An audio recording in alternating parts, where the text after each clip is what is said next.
they're really ways to send messages and to teach people. No. Well, they can be a message. I mean, if that's the message you want to do, to teach somebody, then yeah, by all means do it. I mean, people can use games for anything, just like they can use text for anything. I can write a textbook. I can write a textbook game. You know, it doesn't have to be.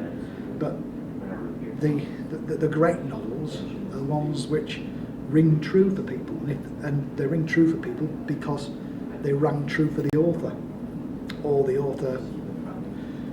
Well, the author must have understood what they were writing. Yeah. So what's really the difference between low art and high art, as with painting, as with film, and other creative media? I'm not trying to diss low art, particularly because games are regarded as low art by high art. But that doesn't mean that some of them aren't high art. No, I would say that some of the best games are. I would defend Dragon Age as art against anybody, against all comers. I mean, that is one classic game. It's got some game mechanic things that are a bit iffy to start with. It feels really running on rails, but man, what a great game! I mean, I love that game. I don't know what. Well, I know some of the points that he's trying to make. There's some of the things that are really, really subtle. But do I know what the any kind of overall message is? Well, yeah, I've got a sense of it, but it's not a case of whether I have a sense of it. It's a case of whether the designers have it, and you just know that the designers really knew what they were doing with that. I mean, that is really good. I mean, as a game designer, I can look at other games where they've been designed by, I don't know, big name designers and famous for being designed. Not very good. You just know it's not going to work. Why did anybody throw millions at that? But other ones, you think, you grab somebody. I've seen student work that I've been so impressed with. I've wanted to, oh man, you really, I wanted to tell everybody about it, just because it's authentic. There's a reason for everything you do, and unless you know why things are there, you can't put things in for the right reasons. So unless you know, it's not a case of this is here for a mechanic. Sometimes needing something for a mechanic is a good reason to have it. But the worst is the sleepwalking kind of thing, like everybody else has it, therefore I have to have it. No, everybody else has it, therefore you have to consider it. But that doesn't mean you have to have it, because you need to understand why everybody else has it, and if your reasons for wanting it are the same.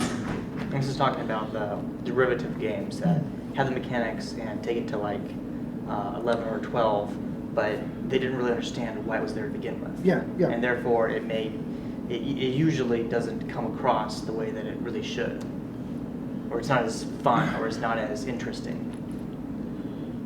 Well, it's the sort of thing where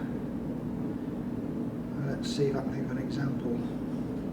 Classes, perhaps? No, I'm trying to think of an analogy that's nothing to do with games, just so that it doesn't sound like I'm criticising somebody else's game. Like cars. When you drive a car, it's got a seatbelt, and there are laws saying your cars have got to have seatbelts in them. But if you've got airbags, you don't need seatbelts, because the airbags perform the same function as the seatbelts.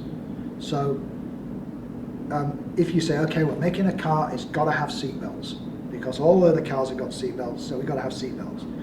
But yours has got something which is as good as seatbelts, or better than seatbelts, and it frees people up, although probably would jam a cigarette down your mouth if you were smoking while you were driving, but other than that, it's pretty.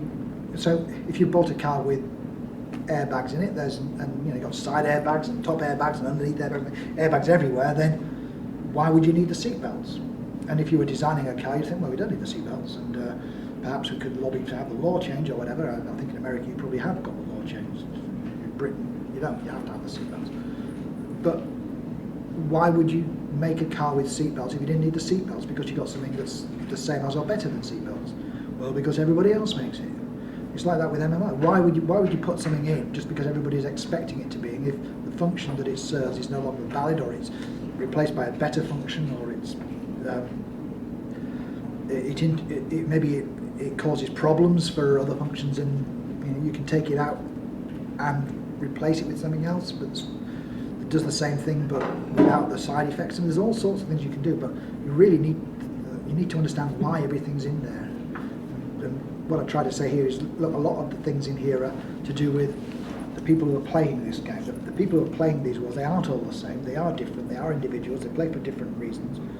And you're not designing a game for yourself. You're designing a game for the players. And that's when it's one of the big, I suppose, big takeaways is when you design a game, if you're designing a game for yourself, like that you would like to play, then you shouldn't, you're not a designer really then, are you? Because you're just a jumped up player. It can be a step on the way to becoming a proper designer, a full designer who's designing a game for people as opposed to yourself. But if you're just making a game that you yourself would like to play, well, you're going to end up with, okay, so at least one person's going to like your game, but what about the other people? Other people who are playing it for completely different reasons, who, if they're not attracted to the game, their lack of presence will spoil the game for you. And before I did all that player type stuff in the mid-90s, people, they didn't write games for other people. Now you say, well, of course it's obvious. Why do you bother writing it? Because it wasn't obvious back then. It might be obvious now, but it wasn't obvious back then, and somebody had to say it. So that's why I said it.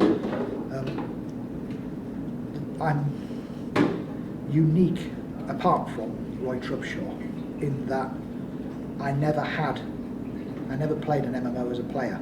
I always played them as designers. I never played them and I graduated from there to designer. I'd always been the designer of them, so I've never had the player experience, which is, it sucks to be me, but on the other hand, I've had the designer experience, and that's where I get my fun. That's where designers should get their fun. They should get their fun from designing, from making things, from saying things, in the same way that a painter or a sculptor or a choreographer gets fun from saying things through what they're doing. And it doesn't have to be anything profound, it just has to be something important to them.